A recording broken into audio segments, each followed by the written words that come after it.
Hello, everyone. Can you turn on your videos if you can?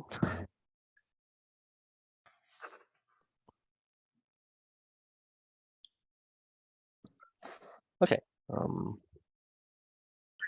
Thanks. It's good to see you guys. Okay, let me begin.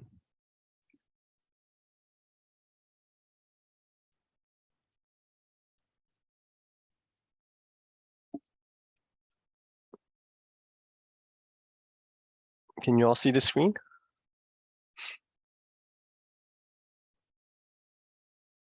Can you chat if you can see the screen? Okay, thanks.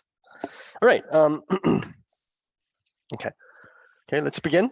So today, welcome back to 485.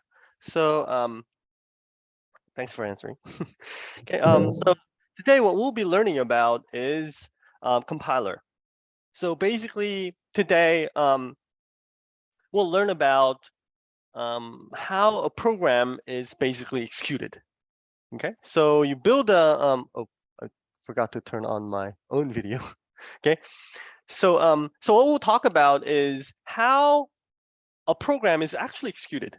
So when you execute your program, right? You've been doing your homework when you've been executing your program a lot, right? Sometimes it doesn't work because of an error, but once you successfully build a oops. Can you mute yourselves?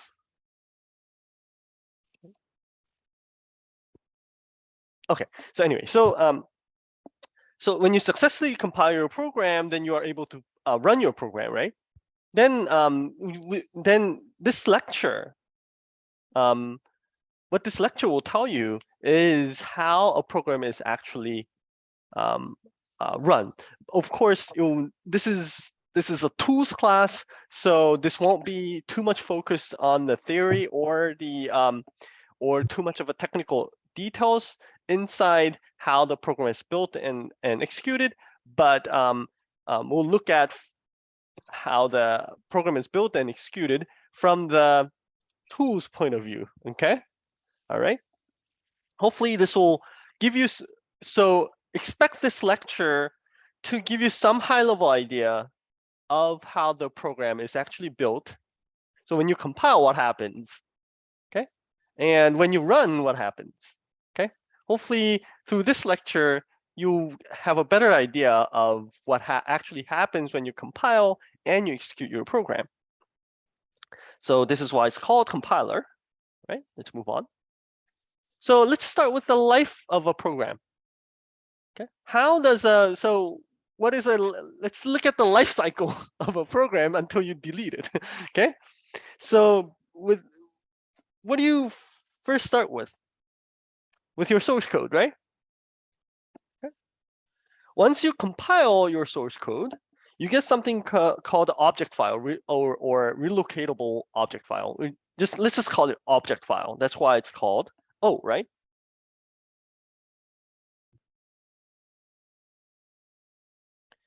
Yeah. Once you compile it, okay. And with the linker, what happens is that it adds the linker will add whatever library that is needed with your own source file and make an entire executable file. So this is the executable file. this itself, right? Hello.o is not executable by itself. It cannot be executed, right? Think about it. In your homework, you did like shop include standard io.h.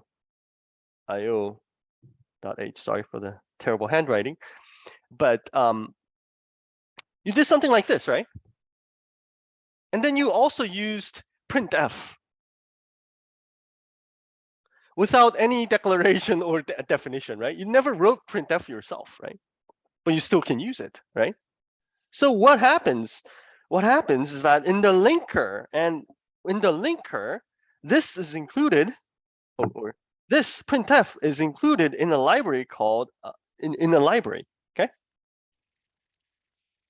Okay, it's in the library called libc. But anyways, so we'll talk more about that later on.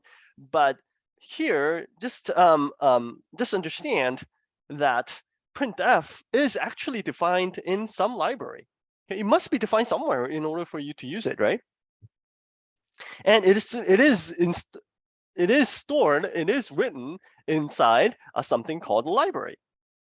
Okay, and when did you include the library? By including standard io.h. Okay, standard io.h actually includes this library. Okay, so it refers to this library. Okay, if you ever have chance to read standard io.h, okay, you are able to read it if you want to. Okay, I'll tell you later on where it is. Okay, but anyway, so what I'm trying to say is that when you compile your program, okay, you get something called .o, relocatable file, object file, okay, which is not an executable by itself. It cannot be executed by itself because it does not have some functions like printf. And those functions are within the library that is added merged with your code by a program called linker. Okay, and then finally you get the final executable file. And this file is in the format of something called ELF. Okay, we'll talk a little bit more about that very briefly in the next slide. Anyhow, this is the executable file that you get, right? Okay, and the executable file is stored in the disk, right? So what happens when you double click it or you execute it in your command prompt? It is first loaded into your memory. This memory is like your main memory, where we call like DDR3, DDR4 memories, right? So 32 DRAMs, right? 32 gigabytes of DRAMs. That is the memory that I'm talking about. So when you double click it or execute it or type it on a command prompt, this program will be copied to your DRAM, your main memory. But it's not just copied. It's just not simply copied. When it's copied, it is copied in some format. Okay, like this one here. For instance, some parts of the code is copied into the text part. Text part is the code. Is where the code is, the statements. And also, there are other memory that is allocated, like stacks and heaps. As we learned in the 209, hopefully you're taking 209, heap is where the dynamic allocated memory resides, right? So suppose if you do malloc, anything that you malloc will be stored in heap. So heap, when you run the program, is just a blank memory, right? For you to use malloc later on. Okay. What about stack? We've talked about stack before, right? Where is the stack? There are many things that are stored in stack. So what is one representative thing that is stored in stack? Is a function and local variables, right? So whenever you call a function, it is stored in the stack. And hopefully we've talked about it in 209, right? How function call is implemented in stack, right? So the function is actually stored in stack. Okay. So this is a life cycle of a program. So when you and then when you end the program, what happens? This is erased, right? Of course, this is very simplified. It's not as simple as this, but this is an oversimplified scenario, oversimplified figure, but it actually at least gives you some high-level idea of how program actually works, right? This is not the complete picture at all, right? For instance, there are caching, there are virtual memories, a lot of things that actually we'll learn throughout the lecture of 209. But for now, this big picture is enough, okay? Hopefully you can tell that now hopefully you are able to know what actually happens, what briefly happens when you compile or make your program and run it, okay? Okay. And this is a format of ELF. I did not put this here for you to memorize it, okay? I did not put it here for you to understand the entire thing here, okay? So ELF is, by the way, this format, right?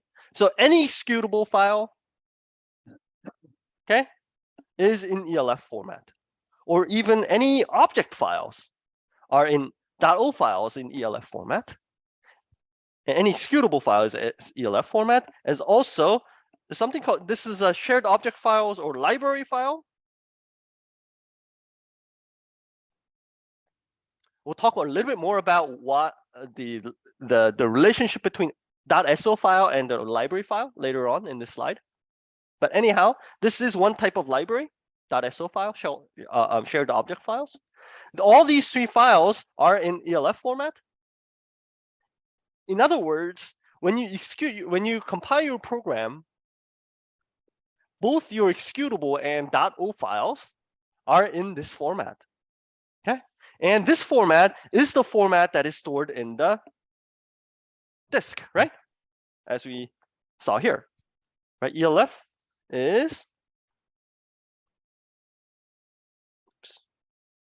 ELF format is stored in the disk, right? And waiting for it to be executed, right? I just wanted to tell you a few things here. Just one thing here. A couple of things. Here, text section, as you can guess, this is the code where the code executes, resides, your statements, right? So I wanted to tell you a few things. Just one more thing. RO data. This is short for read-only data.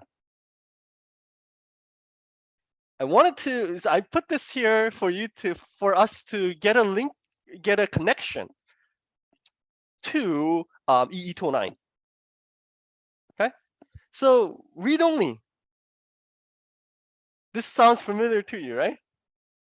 Right? Constant files, constant variables, and string constants, for instance, we discussed that string constants are written in a memory part, which is read-only, right? If you remember. And this is the read-only section, right? And this is where, in the disk, those constants are stored, right? Okay, I just wanted to make a connection between this class and the 209. Okay. Okay. All right. I know you've been going through this a lot already.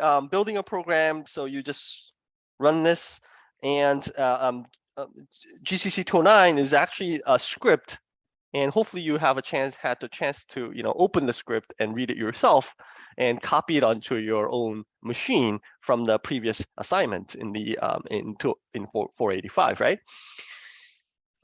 So GCC 209 is nothing but just a GCC with a bunch of options.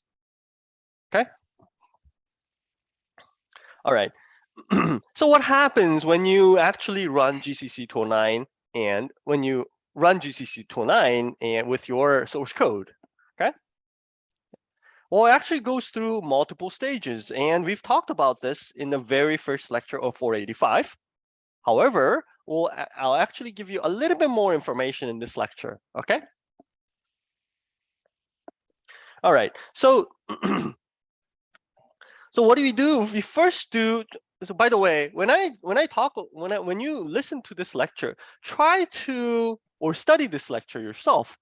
Try to connect this lecture with 209, right?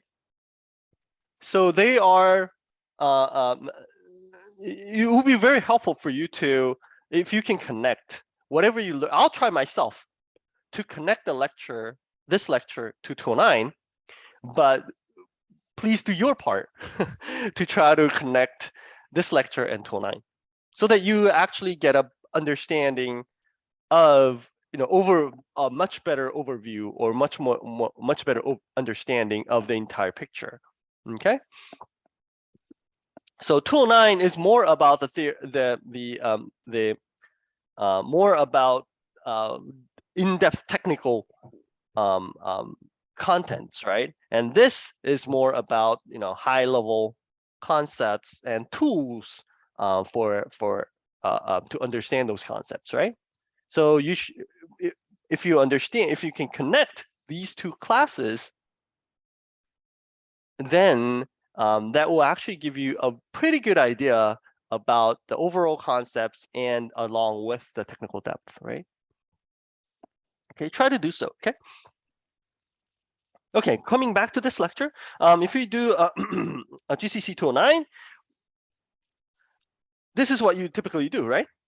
You do GCC 209 with the output option of this file with the source code of this, right? And this is you get the executable immediately, right? But that is not how the GCC works under the hood. It actually goes through multiple stages, right? First is C preprocessor, right? What is a C process? What does this preprocessor indicates? It removes the comments. We've talked about this a little bit already. It processes macros, right? Like if you do like type definition or define, count. We'll talk a little bit more about this later on. Count 100, and if you use count in the code later on, this is swapped with 100, number 100, and those things, right? Okay, these things are processing macros, and we also substitute the files in shop include. If you do shop include standard IO .h, what this preprocessor does is that it copies the string, the entire standard IO.h into your code, okay? Into this part of your code, okay? And then what it does is it compiles, it generates assembler language files, language file, meaning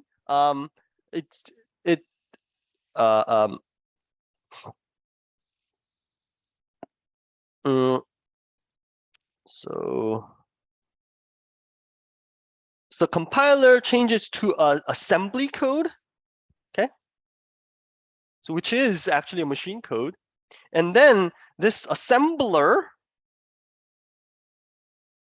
changes to this is called assembler here, right? As you can see here. Okay. This is assembler. So we call it okay, we call this compiler and we call this assembler. Okay. And this assembler changes the code into the assembly code into machine code, which is zeros and ones. Okay. By the way, assembly code and zeros and ones, the machine codes are one-to-one convertible. Okay, one-to-one mapped. And then later, at last, there's a linker, which does this. Okay. So it merges different libraries with your source code. If there may be multiple source codes as well, right? It merges everything and then make it into one executable file. That's what linker does. Okay. One thing I just wanted to avoid getting you confused is the word, the terminology compile or the compiler. Okay. Strictly speaking, so when a lot of times we call this a compile, right? I know this is a little bit confusing, but this is just a convention, so I can't do anything about it. So a lot of people call this compile, right? The entire process compile, right? However, when we say compiler, right? And actually, strictly speaking, when we say compiler is the one that translates the C code into assembly code.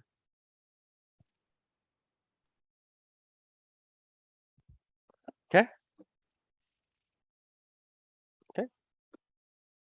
And another thing that's confusing here is that assembler is the one that changes assembly code to machine code. Zeros and ones, right? Okay. Two confusing points here. Assembler is not the one that changes the C code to assembly code, right? Assembler is what changes the assembly code from assembly code to a machine code. Okay, that's one thing you have to remember. Second thing is compile, and we change this interchangeably. A lot of people call this entire process compile. Okay, right? However, strictly speaking, compiler is the part that changes the C code into assembly code. Right? Even here, right? When we say compiler, we're actually referring to the entire process, right? Right? So that can be very, very confusing. A lot of people when they say compiler, they actually mean the entire thing. Okay? So don't get confused. That's just a convention, you know, there's nothing I can do about it. This is not just something that I can change or I can fix, right? But I just wanted to clarify this so that you don't get confused, okay? Let's move on. So, okay, by doing this, you get some GCC options. Nothing interesting here. And let's talk about library. Okay, so basically, there's one question. Hello, hello.h, hello.s, and hello will disappear automatically or store somewhere after the. So I think the question is, if you do this, thanks for the question. So I guess your question is, when you do this, you don't see any I files or S files or even O files, right? And those are actually removed. Okay. So they are made in the they are made in the process, but they are not stored. Okay. Does that make sense? I think that's a better explanation. They are generated in the process, but they are not stored in the disk. Okay. Hopefully that answered your question. Okay, so let's talk about library. So here in this lecture was about compiler, right? Right? Yes, but it's kind of misleading. But what we'll actually focus on is a linker. Okay. This is a compiler lecture, so this means everything. However, our focus of this lecture is actually a linker. Okay. All right. So we'll jump onto the library, meaning we'll talk about linker, right? Okay. So this is actually pretty much the same as what I just explained in the very first slide. Okay. So think about this code here. This runs well, of course. This is just a hello world example. So who wrote printf, by the way, right? Where is it? So where is the definition of printf? You never wrote it, but you can still use it. So someone who must have wrote it for you, right? It's nothing, right? It's not magic, so it should be somewhere, right? So it is actually declared in standard io.h. Okay. 1 second. 1 minute. Let me have a sip of a drink. My voice is kind of changing. 1 second.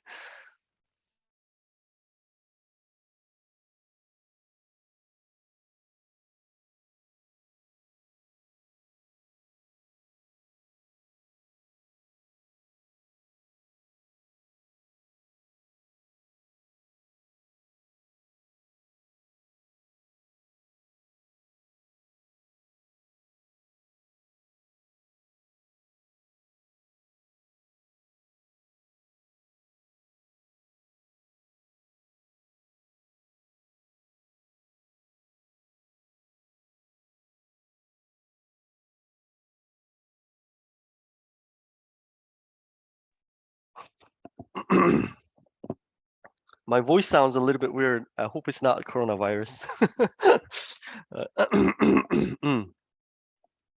Okay, anyway, so yeah, let me resume. Thanks for waiting. So this printf is declared, not defined, right? You know the difference between declaration and function declaration definition, right? So it is declared in standard.h. Okay, so it is defined in another library, but it's declared in standard.h. It's defined in standard C library called libc or glibc for GNU C library. Okay. So by the way, this is, if you ever want to check this, I think I remember I always wanted to check how it actually looks like. If you want to do this, this is actually in user include. Okay.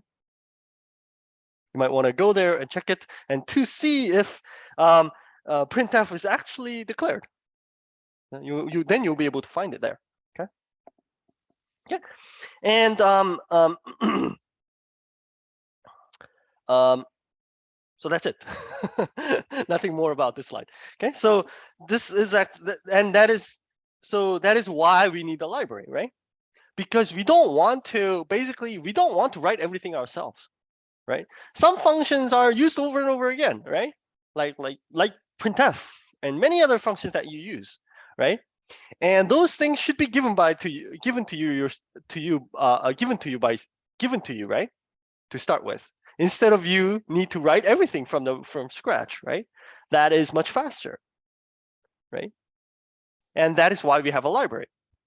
Okay, library is something that is already programmed, written, and compiled.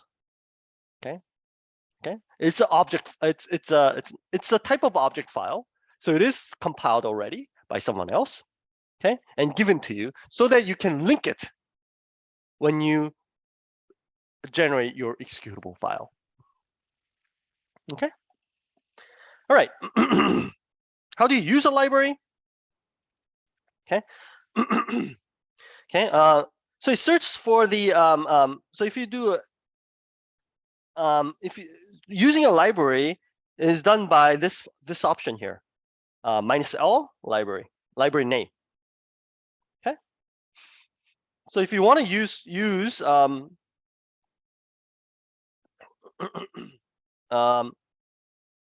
so there are two type of libraries. We'll talk more about this later on.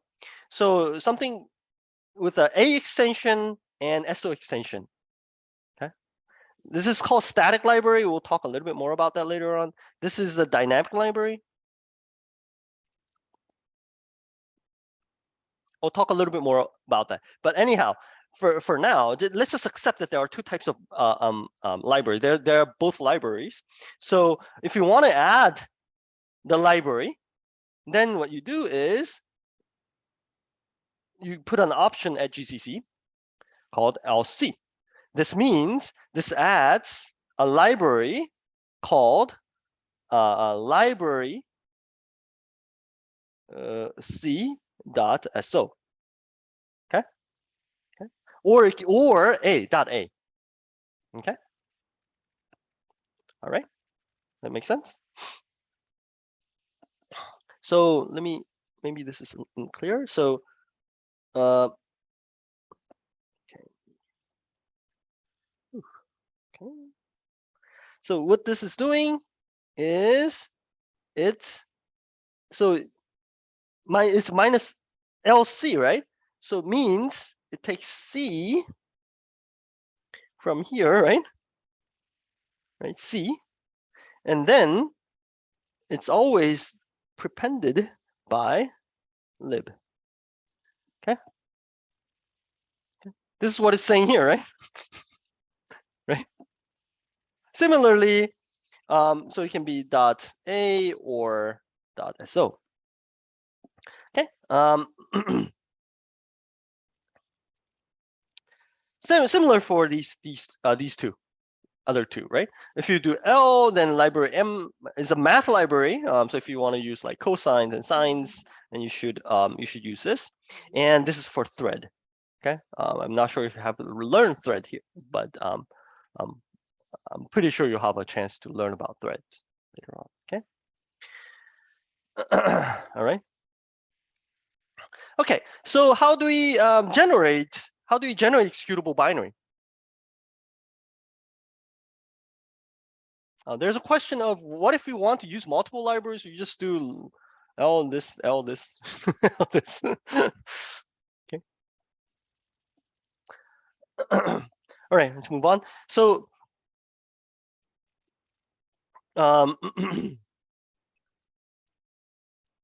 so basically what you do, you're given the same thing here. Hello with the hello.o, which is your own source file, and this the library is added by the linker, okay, and generated by the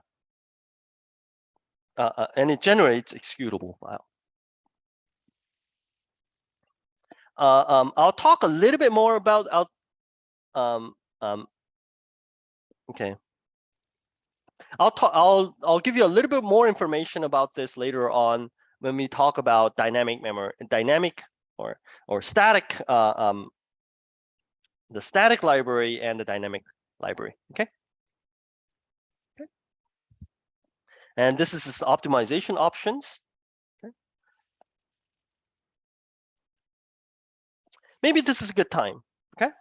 Maybe this is a good time to explain about this, about dynamic memory and not dynamic memory, dynamic library and standard library. Okay. Okay. All right.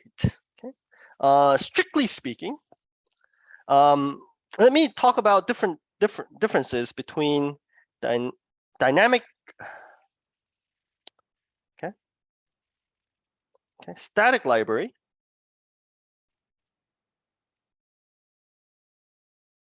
and dynamic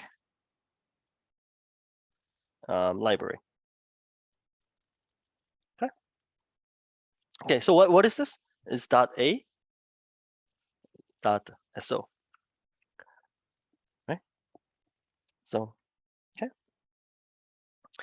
So this is strictly speaking, this should be A. So what I'm trying to say here is, okay, I've told you that this is what is done, right? Okay.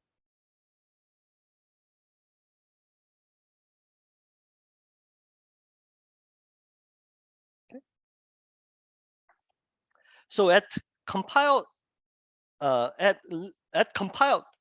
compile time, so meaning when you're generating the executable file, right? Executable file, the linker actually adds the corresponding library into your source code to generate the executable file, right? That's what I explained, right? That only applies for static library. And that is why it's called static. It's statically added into your code, into your source code. That is why it's called static. Okay, so when you think about this, right? When you okay, no, maybe we should stay here. So then what about dynamic libraries, .so files? Then what happens? Why is that dynamic? Right? That is dynamic because those libraries are added during the load time. Okay, again, I do have a slide about this later on, but I think it's better to explain here. So let me just try to explain it more here. Okay. Okay. We're learning that the library is actually added in the during the link time, right? The link time, meaning that the printf definition of printf will be copied to your source code, right? However, that is only true for static library. For dynamic libraries, right? For dynamic libraries, they are added during the load time, meaning when you execute the program, your program will be loaded into the memory, right? During that time, dynamic memory, dynamic library will be copied to the memory. Okay. All right. Then you might add. Then I need to give you a motivation of why this is done. So why do we need dynamic memory, dynamic library, and static library? Okay. All right. Okay. Advantage of dynamic memory. Sorry, dynamic library compared to static library is that dynamic library, by using dynamic memory, your executable file is smaller. Does it make sense? Because when you're stored, the library is not included, right? Right. So that part of the library code is not included in your source code file, in your executable. Therefore, your executable file is smaller, right? There's another advantage. There's another big advantage of using dynamic libraries. Is because you can update the program later on. If you think about it, these days, almost all the softwares are updated regularly, right? Through the internet, right? In the old days, when I was your age, it was less common. But these days, it's very common that the softwares are updated like time to time, right? Your Windows is updated every time for security reasons and many other reasons, right? And Linux is updated for the same reason, right? Then, by using dynamic library, the developer of the software, developer of the Windows, for instance, can update the library without affecting your program, right? So you probably have, I think, better example of dynamic memory in Windows. In Windows, this is called DLL. It's a DLL file. Okay. I think this is short for dynamic link library. I think, if I remember correctly. So they update. Let's think about your game. Let's think about your program, right? Your program is already compiled and you're already executable. It's already an executable, right? And suppose Windows or Linux wants to update printf. Then what they only have to do is, if they're using dynamic library, they are actually using dynamic memory already. So libc is already a dynamic library, actually. And then they just update the library. Then your program does not have to be recompiled, right? Because it just copies the library when it's loaded, right? And so that's why dynamic library is used very often. Okay. Then you might ask this question: why do you need static library? Why do you use it? Okay. Why do we use it? Is because of the portability. Okay. So if by using static library, all the code that you need for your program is on inside your program, right? When you make a executable, it's already in there, right? So when you copy your executable to other computer, it still runs fine, right? Because it already has all the library inside. However, if you're using dynamic memory, dynamic library, if you copy your executable to another program, another machine, then if that machine has different library, updated library or outdated library, then your program might not run. Okay. Okay. There's a question of then static library is just for calling dynamic library. No, not really. So I think I answered your question, right? So there is a benefit of using static library. Okay. All right. So you think about, think about your programs, right? Programs that you use every day, like Kakao Talk or every day. So when you update it, there are a lot of times when you update your, not Kakao Talk, maybe, I don't know, but your game, there are update time to time, but you don't have to recompile your game, right? Why? Because it's using dynamic library. All right. Okay. Hopefully that gave you a good idea of about the library. Okay. And now let's talk about so okay. Now let's talk about some options in compilation. Oh, I think I've skipped over this, right? Sorry about this. Oh, I skipped over this. I should have talked about this before talking about library. Let me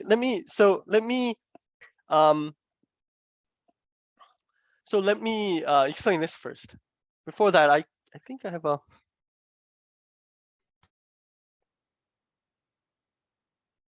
I think there's some questions.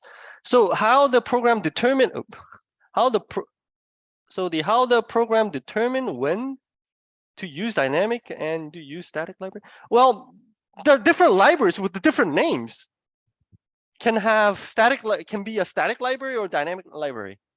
Okay. All right.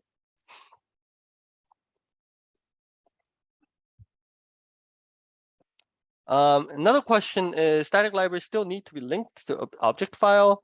Then don't we only need to update the static library like dynamic library? No. So for static library, when you compile your program, it's the piece of your code is already piece of the static library code is copied to your to your source code to generate a executable file. So once you compile your program, once you have your executable file, the static library cannot be changed. The code that, or strictly speaking, the code that you copied from the static library cannot be changed, right? Okay. Okay, thanks. So when using there's another question. So when using a dynamic library, what does the linker do? Well, that's a great question. So the question is, so it looks like the linker does nothing when you're using a dynamic library, right? That is a very good question, but that's not true actually, because that's a very good question, but in order to answer that question, I need to do another whole lecture about linker, right? That we need to defer to 209. Let me just give you a high level idea. Linker is the job of a linker is not only putting the dynamic the library. Okay, there are many more things that the linker does. Okay, maybe this is a good time to talk about it. I'm kind of going over back and forth between the between the slide, but let me just explain about it. So what is another thing that linker does is something called a symbol resolution. So if you think about, so what I'm explaining right now is another job of a linker.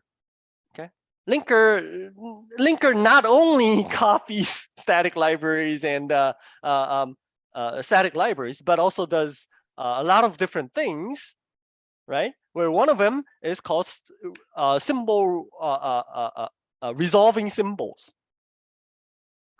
What is a symbol? Symbol is a function or a global variable. So let me give you an example. Okay, you probably remember in EE209, we have like local variables and global variables, and then when you try to use the some variable, access some variable, it has to first determine which variable it is, right? You may have the same variable with the same name, right? But defined in different places, right? So in those cases, of course, that's not the only case, but I'm just giving you an example. In those cases, the compiler, the linker actually, has to find which symbol actually maps to which symbol, right? It has to find which one is actually which one, right? That is also a job of a linker. Okay, so I'll stop there. There's no way for me to describe the entire linkage process through in this lecture. Okay, I need to finish this lecture, right? So let me speed up a little bit. Okay, I forgot to talk about this. Let me kind of step back and talk about the GCC a little bit. So in the GCC option, there's an optimization option. Okay, there are levels of optimizations that you can do. Okay. Basically, make your code faster, and where it's harder to debug, for instance, it's a trade-off, right? So your program can be faster where it's harder to debug, for instance. And those are controlled by optimization option. Okay, once you go down, as you go down, you do more optimization. Okay, your code gets packed into a smaller size. Okay, let's look at this example here. Okay.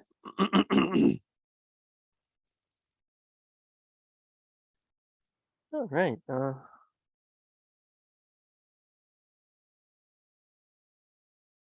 Okay. 1 second.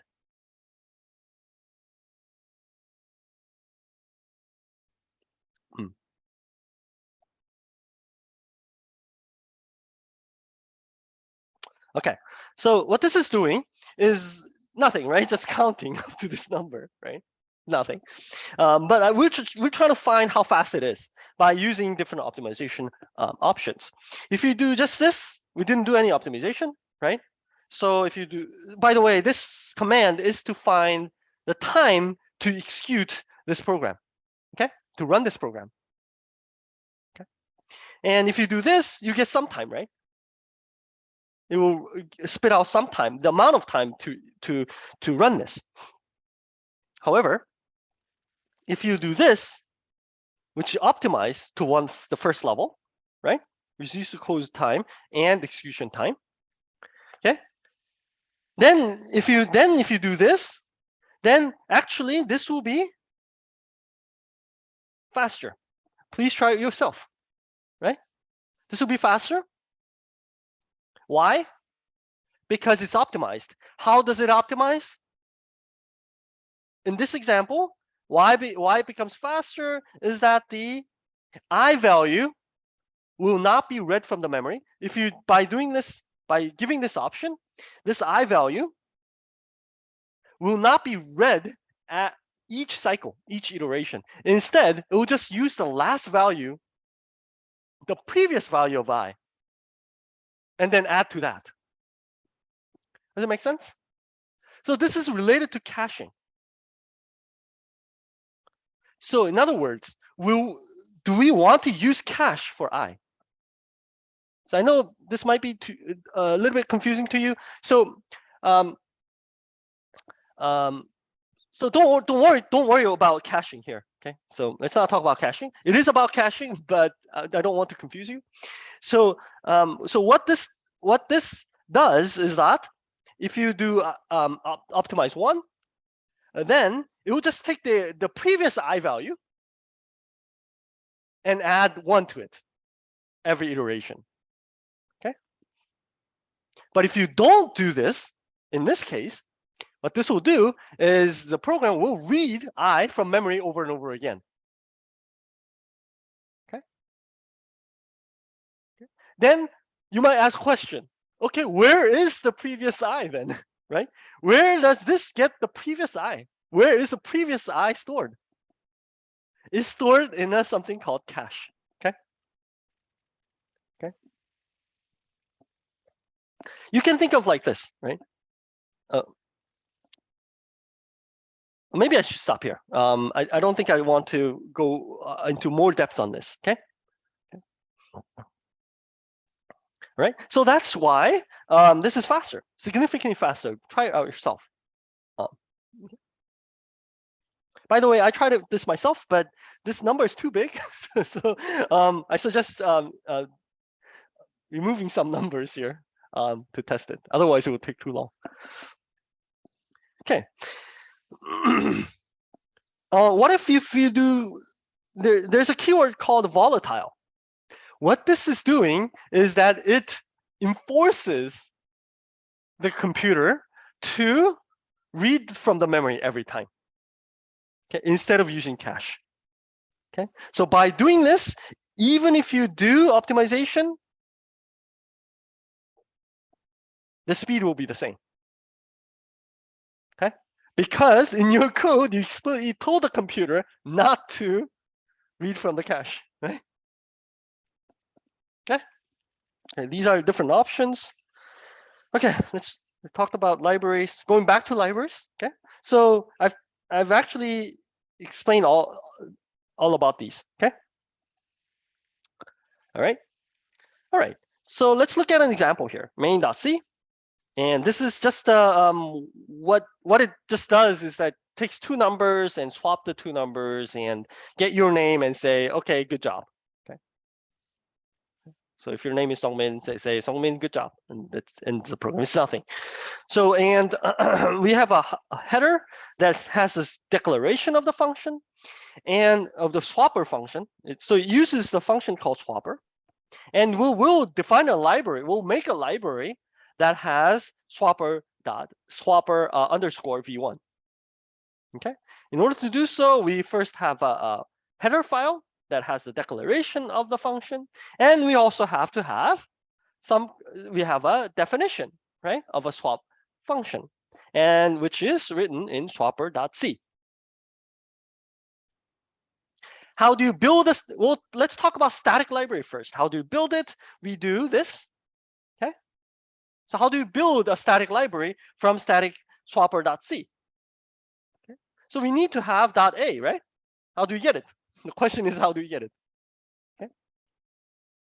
How do you get .a file from swapper.c? Okay. We just compile it.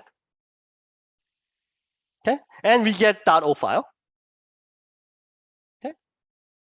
And then we use a command called AR, which is short for archive. And with a create option, you run this, and then you create a library called libs swapper.a from swapper.o. And then you run this. So and then you want to use this library. Then you need to include this library within the GCC function, right? Which is done by L function. We've learned that with L function, with this name, L function followed by the name, right, corresponds to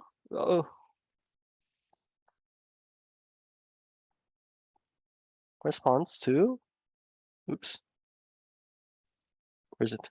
Oh, corresponds to this. And the full library name, right, is libs followed by this name, right? Lib library. Okay, and this is what it's saying. And we generate a function called a file, executable file, simple static. Okay. By the way, you should try all this by yourself. Okay. In order to do assignment, you need to do this by yourself. Okay. All right, let's move on. Now let's build a shared library. Okay. How do you do it? Well, you need a root function. So this probably won't helpful for you. If you have your own Linux machine, you can do this yourself. Okay, but you cannot do this on our server, elabg212 or 13, because you don't have the root privilege, right? You cannot do sudo. So you cannot do this on the server, but if you have a local machine, try it yourself. Okay. Anyhow, I'll explain this because then I'll explain about how to do this without sudo. And this is part of your assignment. Okay. Okay. So how do you build a shared library? Same here. Generate .o file, right? This generates .o file. Okay. And then you do gcc shared.o lib swapper .so and swapper.o. And this is the how you make this shared object file or shared library file. Okay. All right. And then you knew why you need sudo is that you need to include you need to make a create a symbolic link to this file in a root in a system directory. So this is the directory that you don't have the right to in order to write, right? Right? You don't have the privilege to write in this directory, right? Therefore, you cannot do this. You cannot copy the you cannot make a symbolic link to your file into this directory. So you need to do sudo. Okay, you do sudo, and this is a function to make a symbolic link. Okay, right? You make a symbolic link.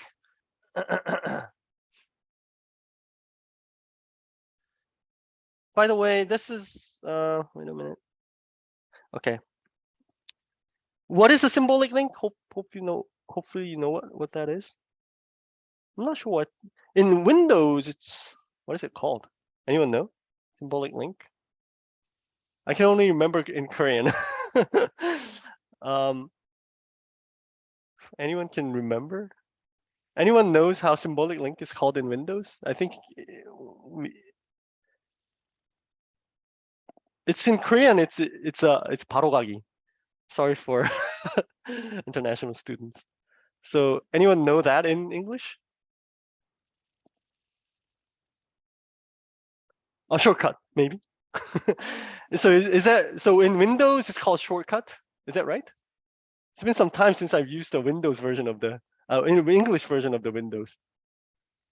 So international students, is a shortcut the right word in Windows? I think so. Okay, thanks. Okay, so anyway, so shortcut. So anyway, so symbolic link is like a shortcut. So you want to make a shortcut to this directory, where in order to do so, you need a root privilege. Okay. And then after you change after you make a symbolic link, you need to run ld config, which is to update the shared library in the system. And then you do and then you run this GCC. Okay. Okay. The reason why you need to do this is that you can compile, but you cannot execute. Why? Because it's dynamic library, right? So you can compile. So if you don't make a link to this directory, then the system cannot change, right? Cannot change. Okay, so I think there's a question. Let me answer the question after I finish my statement. So the ln minus s. So if you do not do ln, if you do not do this, then the system cannot find this library, right? Right? But you can still compile. Why? Because it's a shared dynamic. This dynamic library, right? You can still compile. You don't need a library to compile your program, right? But it cannot run because at the load time, the system will try to look for the dynamic library, right? So this is consistent to our understanding of how that dynamic memory works. Dynamic library works, right? I'm so used to the word dynamic memory. Sorry about that. Okay. Okay, there's one question about why L. Okay, this. Oh, this is for header, right? You need to find where the header is. So you need to find where this is, right? So you need to let the compiler know that the header is there. Any other question? Oh, then the user library is, and this one, another question. I guess this actually has two questions.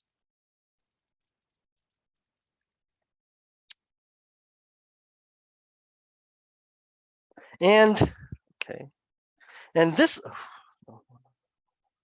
So this another question actually is this library. So how does the system know where to look? How does the system know this library? It's because it's already configured by default in GCC. Right? GCC is already configured to look for this, to look under this library, to look for the library, to look under this directory to look for libraries. Okay. What is a simple shared? Simple shared is just the name of our program. Okay.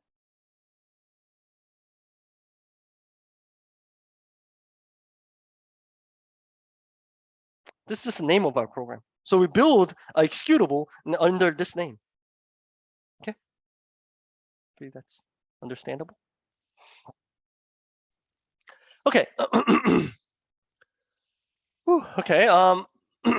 So if you have dot, okay, this is just a side note. If you have .a and .so in the same directory, then it actually do dynamic linking, but you need to but there are options for you to change this so that GCC actually executes the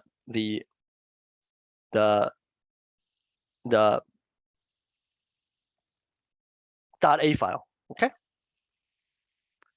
All right. Okay. Let me have one more drink. Ooh, one more sip. Okay. We're almost done. Almost done. So, so this is related to your homework. All right.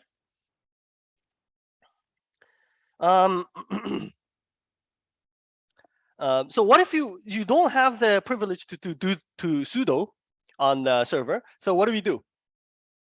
What we basically do is we just add it into our user path, so that it just look for the program, the look for the library.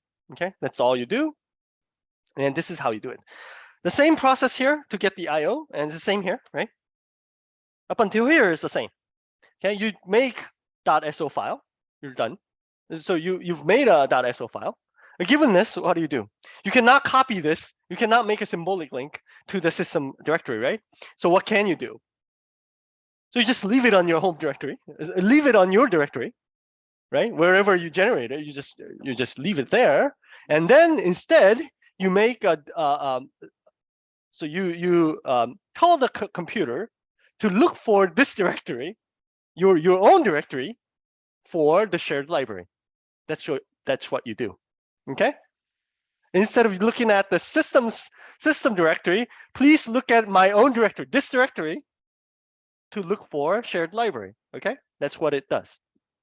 That's what we'll do. And how we'll do it is to add it into environment variable. We've talked about what environment variable is. We'll add this directory, the directory where it's holding this shared library, into this environment variable called load library path. Okay, this is what you do. And in order to do this, you have to do this. How to add the directory where the directory that is holding this file into this into the environment variable of load library path is this process. Okay. All right. How do we do it? Let me just read one by one. You export, meaning you're writing to the you generate your own environment variable called user load path, and you just put the entire path to this. Okay. All right.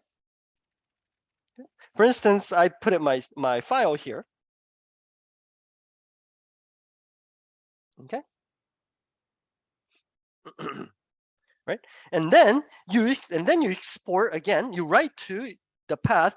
Remember, you want to write to this variable, right?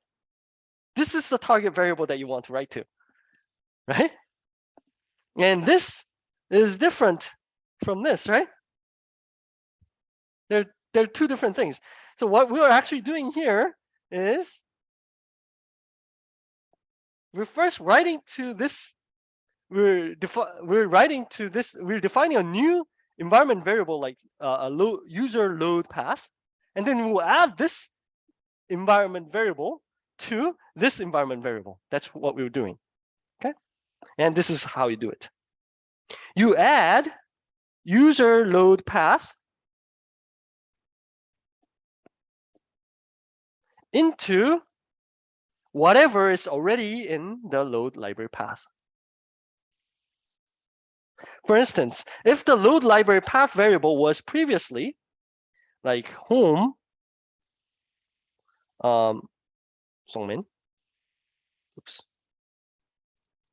then what this will do is this will add this here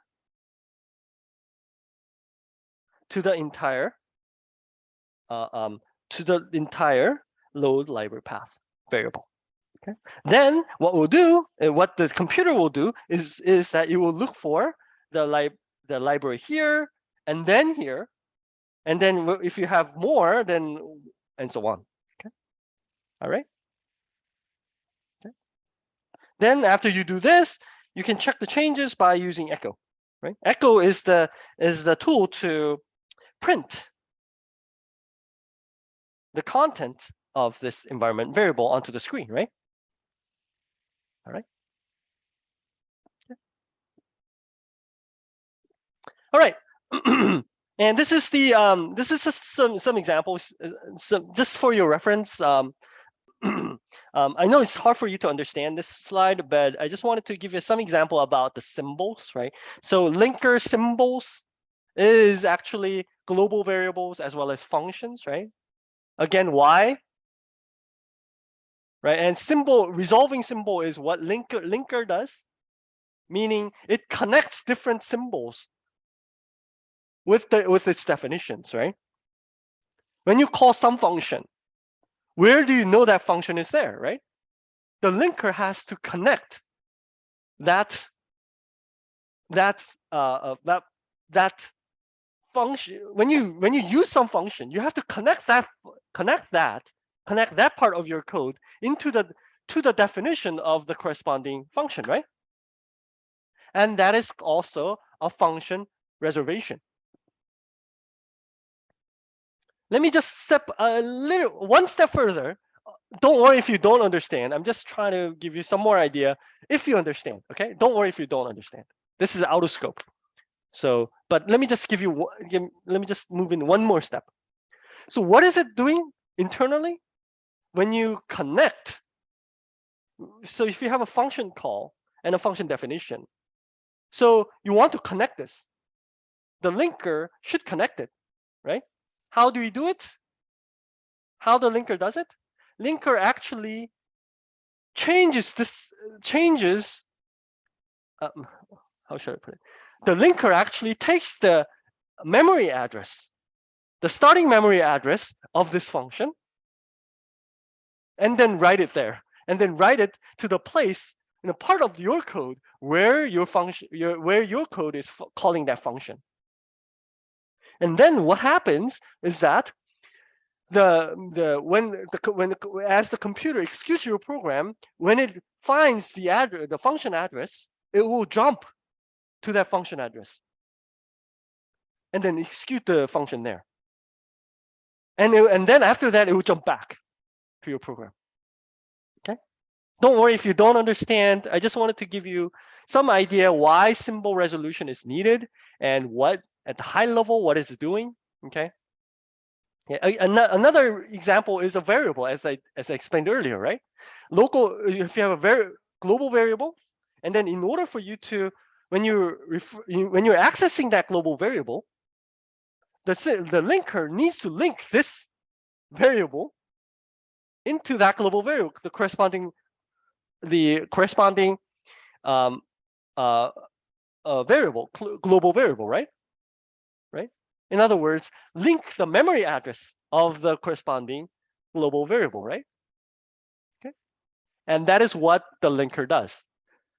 Hopefully you understand this at least conceptually, because we've learned about memory and pointers, right? And you now understand, hopefully you understand now why understanding pointers and memory addresses is so important in order to understand how the computer actually works, right? And hopefully now you understand why we're learning C instead of Python, right? right? Right. So by learning C, we are able to learn, or by learning C, we are able to learn pointers, and we are able to explicitly manipulate addresses and access addresses, right? And that gives you a very good foundation for you to understand how the computer actually runs. Okay. Okay. And since most of you guys are EE, hopefully as you move on, as you move on through your undergrad years, you should be able to understand the entire system, but until the hardware, right? Okay. Hopefully. Okay. If you take OS, then you should be able to understand better. Then you'll be able to fill the gap, OS and like computer architectures, and you'll be able to fill the gap between this lecture and the computer hardware. Okay. All right. So so these are some of the like symbols, right? Right. For instance, if you look at the symbol of, by the way, this is a tool to look at the symbols. If you look at the symbol in the executable, for instance, you can find this. Right? This is a function name, right? Right. As I said, function name is a symbol. A global variable is a symbol, right? And this is a good example of it. Of course, you cannot understand this, understand the entire thing. I did not put it here for you to understand the entire thing. Okay. If you're using a different OS, your environment variable will be different, so be careful. But our suggestion, we strongly suggest for you to use your own Linux, right? Okay, so we put these here as a reference, but please do use Linux. Okay. And this is assignment. Okay. Basically, what you do is you generate a static library, generate the same program using a static library and a shared library, and you compare the size of the two. Which one should be smaller? The one that's using shared library, right? Because it does not copy the entire code of library code into your program, right? Okay. Okay, that's it. So thanks for listening, and you're free to go. And if you have any questions, you're free to stay. Okay, thanks, and enjoy your weekend. Professor. Yeah. I have a simple question. Yeah. When we Several? compile a Okay. code, Yeah, go ahead. when you compile a code, is there any difference between a shortcut and the original way? If you're executing a program, is there any difference between using a shortcut Yes. and or if you're using like symbolic link? Are you talking about? Are you talking about symbolic link? Oh, no. The slide. Okay. Which one? Slide 6 or 7? 6 Oh, or 7? 7. Or 7? Is there a difference between shortcut and? Oh, no. There's no difference at all. Okay, what I'm trying to say here is that you're typically taking shortcut, right? Yes. If you do this, the GCC is actually doing this for you. Okay, I got it. So there's no difference at all. We're just breaking it down into different components so that you understand. Okay, other questions? So you had several questions, so you must have different questions as well, no? I guess not. Thanks. Any other questions? Feel free to chat, and let me have a sip of water.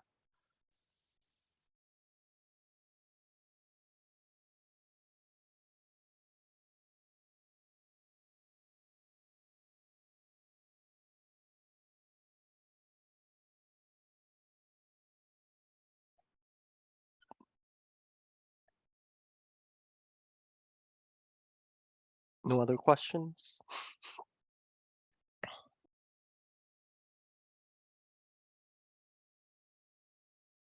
So I'll stay here for the next 5 minutes. So if you have any questions, feel free to chat, but I'll disable my camera and the microphone. Okay, but I'm still here, so please chat. Thanks.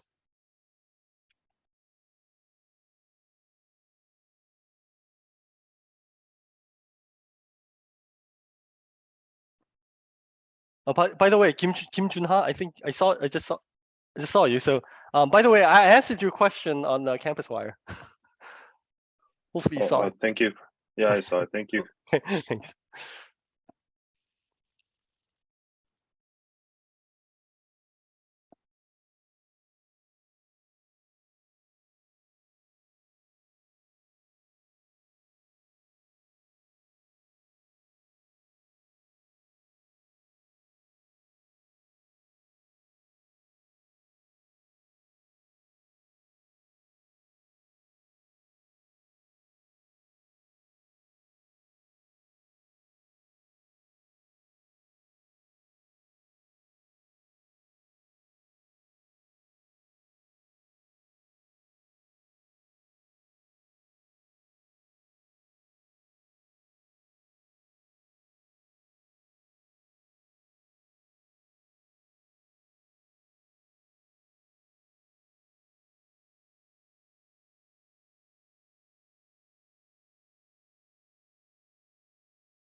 Professor, I have a question and I put it on the chat. Could you please check?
Oops, sorry for, I didn't realize the message. So let me read the message. It's pretty long.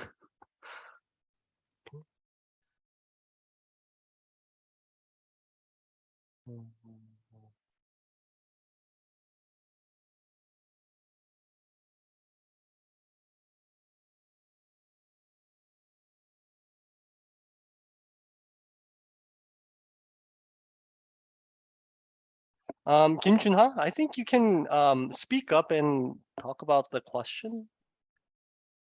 I guess your question is okay, go ahead. Yeah, so from my understanding of the lecture today, so because static libraries added during linkage and dynamic libraries added during loading, Yes. I understood that in the end, the executable file will contain information from both the static library and the dynamic library. So, but online I read that the dynamic library is used by default, and you can choose to use the static library. So does this mean in reality, after compilation, the executable file can either hold information only from the dynamic or static, or does it have both? I'm not sure if I understand your question correctly. First of all, let me start from the very beginning of your question. So the so the dynamic library is not included in the executable. So executable, am I still sharing my video? My screen? Yes, right? Yeah. So if you look at this here, right? This is the executable here, right? Oh, sorry, I meant when you run it during when you run runtime. it. Yes, at the runtime, yes, they both include the code. Yes. And then the question is, why would you want to? No. Can you clarify the question? So online, I read that during runtime, you by default it uses the dynamic library, but you can make it get the information from the static library. I don't see the context of where you're reading it from, but my guess is that you can either make the program to use the dynamic library during runtime, or you can choose to add the library as a static library to your program when you compile. Okay, so it's just okay to just understand that both libraries will be added during runtime anyways. Right? Yes, of course, yeah. So if you if you look at this figure here, right? This text will include the statements or the lines, right? Program the code from the both library and your code. Yeah. Okay. Yeah. And one last question is, you said by using dynamic library we can save the code size. Yes. So the code side within the disk. You're right, but for example, if my source code has printf as a function, it's going to take the the static library's information about printf, and it's going to be used. So that's going to be stored in our during runtime. But then, does it have anything to do with dynamic library for printf? First of all, libc is typically a shared library. Oh. Is that your question? Let me rephrase my question.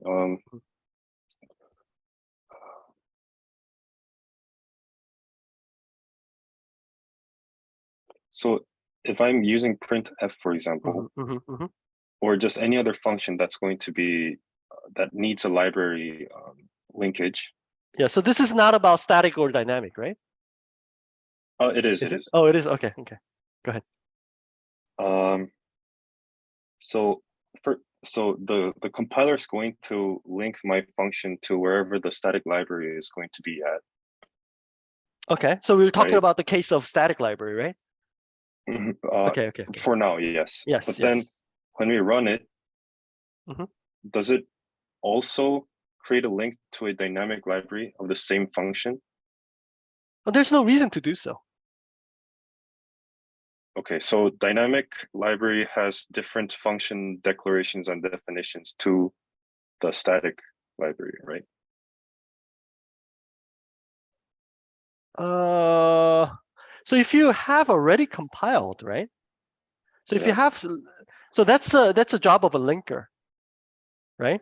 So for instance, if you run using some function, and that function is already defined in a static library, then that function will be resolved by the linker already. So you don't have to you don't have to look for dynamic libraries to find that function, right? Okay, so there are already specific functions that are not included in the static library, but that yes, are. Of course. Yeah. Yes. Okay. Yes. Okay. Thank you. Okay. Thanks. Is that it? Yeah, it's okay. Okay. Thanks for the question. Enjoy the weekend. Thank you. Bye. Bye-bye.